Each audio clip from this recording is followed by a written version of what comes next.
Time now for a segment called Entre Nous, or Between Us, and we can bring in France 24's Solange Mougin. Solange, this week you're looking at why French payslips are so complicated to read. I mean, do you even read yours and do you understand it?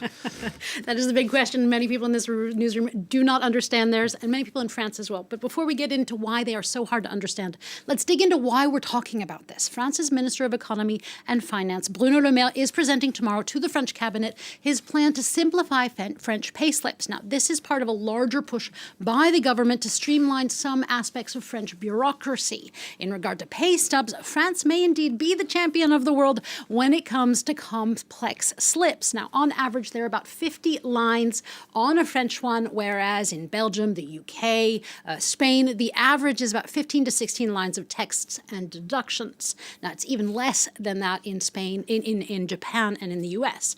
Needless to say, many employees in France, well, they throw in the towel when it comes to understanding all of those lines.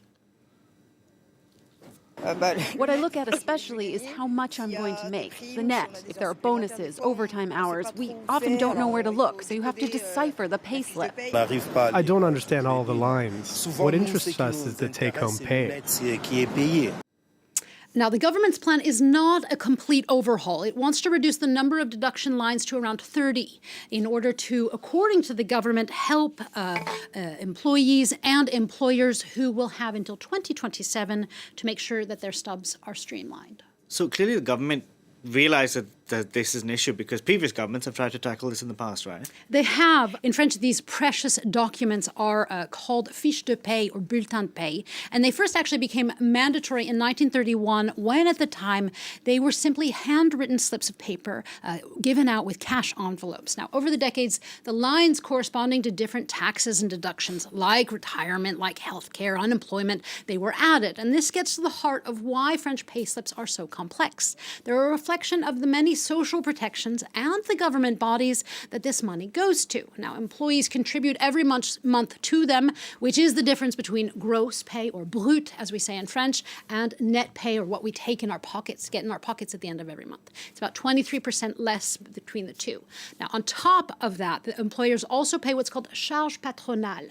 These vary between 25 and 40%, and it's money that the employee actually doesn't see, at least not immediately, and then it's sent to lots of different places. Prior to a major reform in 2017, which regrouped these deductions into different categories, the French payslips were essentially a long list of incomprehensible acronyms. Salary before taxes? Why net before taxes? EGFF CAD TRA, Health insurance for kids, healthcare cover. pension CAD TRB, FF CAD TRB. I don't understand anything. So, since that reform in 2017, pay slips have been simplified, but they're confusing. Yeah, they are indeed very confusing. Since 1998, there have been 5 laws or decrees to simplify things, but the stubs still have this very strong reputation of being incomprehensible. Some reforms have not been effective. Others actually have helped pay slips. They are now digital. Personal income taxes are deducted every month. But some fear that simplifying things too much, well, it could create conflicts at the office. Do we really want companies and employees to get in conflicts because of a lack of clarity?